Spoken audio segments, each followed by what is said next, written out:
അത് ഇപ്പോൾ നമ്മൾ ഉദ്യോഗസ്ഥന്മാരുമായിട്ട് അതിനെക്കുറിച്ച് വിശദമായി ചർച്ച ചെയ്ത് അതിൻ്റെ ഇമ്പാക്റ്റ് എന്താണെന്ന് പരിശോധിച്ചുകൊണ്ടിരിക്കുകയാണ്. സാധാരണ ജനങ്ങളിൽ അതിൻ്റെ ഇമ്പാക്റ്റ് കുറയ്ക്കാൻ, അതിൻ്റെ ആഘാതം കുറയ്ക്കാൻ എന്ത് ചെയ്യാൻ കഴിയുമെന്ന് ഞങ്ങൾ ചർച്ച ചെയ്തുകൊണ്ടിരിക്കുകയാണ്. അല്ല, ഞങ്ങളത് പരിശോധിക്കുകയാണ്. അതിൻ്റെ സാമ്പത്തികമായിട്ടുള്ള സാധാരണക്കാരന് ഉണ്ടാകാവുന്ന പ്രശ്നങ്ങൾ, പൊതുവെ കേരളത്തിലെ പെട്രോളിയം ഉൽപ്പന്നങ്ങളുടെ വില കൂടുതലാണ്. തീർച്ചയായിട്ടും ഇന്ന് UDF യോഗമുണ്ട്. അതിൻ്റെ ഘടകകക്ഷികളുമായിട്ടുള്ള വിശദമായ ചർച്ച നടത്തും. ശ്രീ KC വേണുഗോപാൽ ഇവിടെ വരും. അതുപോലെ ശ്രീ രമേശ് ചെന്നിത്തലയുണ്ട്, KPCC പ്രസിഡന്റ്, AICCയുടെ നേതൃത്വമുണ്ട്. ഞങ്ങൾ എല്ലാവരുമായിട്ട് കൂടിയാലോചിച്ച് കോൺഗ്രസിൻ്റെ കാര്യങ്ങൾ കൂടി ചർച്ച ചെയ്ത് തീരുമാനമെടുക്കും. അല്ല, അത് ഇന്നാണ് അത് ഫൈനലൈസ് ചെയ്യുള്ളത്. നോക്കാം നമുക്ക്.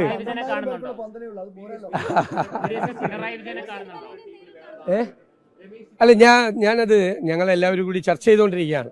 അപ്പൊ അത് കഴിഞ്ഞിട്ട് പറയും. അത് കഴിഞ്ഞിട്ട് ഉറപ്പായിട്ട് പിന്നെ കാണില്ലേ, എന്താ കാണേ, അതേ എൻ്റെ ലീഡറല്ലേ, ഞാൻ കാണില്ലേ, ഉറപ്പായിട്ട് കാണും. ഞാൻ അദ്ദേഹത്തെ വിളിച്ചിരുന്നു, ഞാൻ അദ്ദേഹത്തിന്റെ വീട്ടിലേക്ക് ചെല്ലുമെന്ന് പറയും. അല്ല, ഉറപ്പായിട്ടല്ല, നല്ല ടീം ഉണ്ടാവും.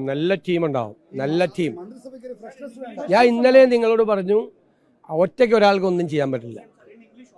That I will tell you that we are discussing the impact of the increase in the petroleum products. Price of the petroleum products are discussing, and we are assessing the impact on the public. Then we will check.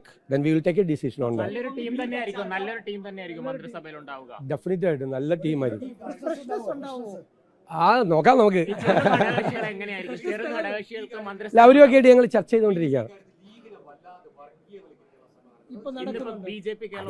അല്ല, തെരഞ്ഞെടുപ്പ് കാലത്ത് നടന്നത് തന്നെയല്ലേ. അവര് UDFന്റെ കൂടെയുള്ള, കോൺഗ്രസിന്റെ കൂടെയുള്ള ഒരു പ്രധാനപ്പെട്ട ഘടകകക്ഷിയാണ്. ഈ വിജയത്തിൽ നിർണായകമായ പങ്കുവഹിച്ചൊരു കക്ഷിയാണ്. അവർ ഞങ്ങളുടെ കൂടെ, K. കരുണാകരൻ്റെ കാലത്തൊക്കെ ഞങ്ങളുടെ കൂടെ ഉണ്ടായിരുന്നതാണ് അന്നു മുതൽ. അവർക്ക് പ്രധാനപ്പെട്ട റോളുണ്ട്.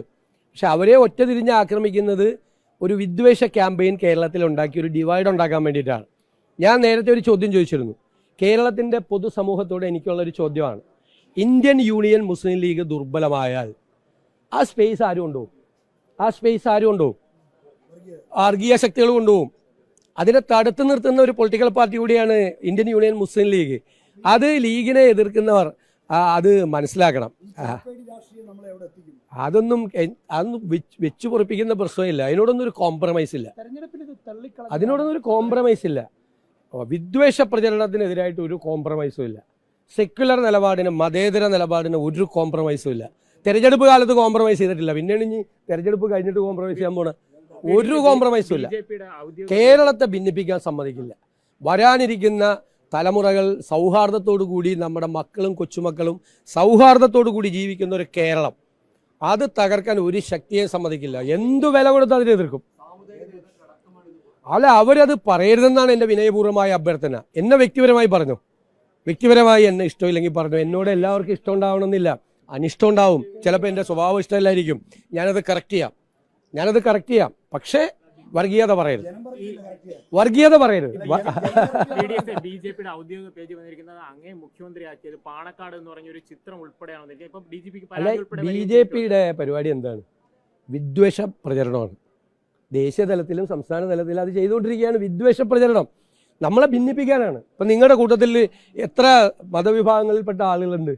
നിങ്ങൾ എത്ര ഇതാണ് ഇടയ്ക്കിടയ്ക്ക് ഈ മൈക്ക് വയ്ക്കുമ്പോഴുള്ള ഒരു തള്ളലല്ലാതെ ഭയങ്കര സ്നേഹബന്ധവും ഹൃദയബന്ധവും നിങ്ങൾ തമ്മിലില്ലേ? വിവിധ സ്ഥാപനങ്ങളിൽ വർക്ക് ചെയ്യുന്നവർ. അതിലൊരു ഭിന്നിപ്പുണ്ടായാലും ഒന്ന് സങ്കല്പിച്ച് നോക്ക്. എനിക്ക് ഇമാജിൻ ചെയ്യാൻ പോലും പറ്റില്ല. അതൊന്നും സമ്മതിക്കില്ല കേരളത്തിൽ.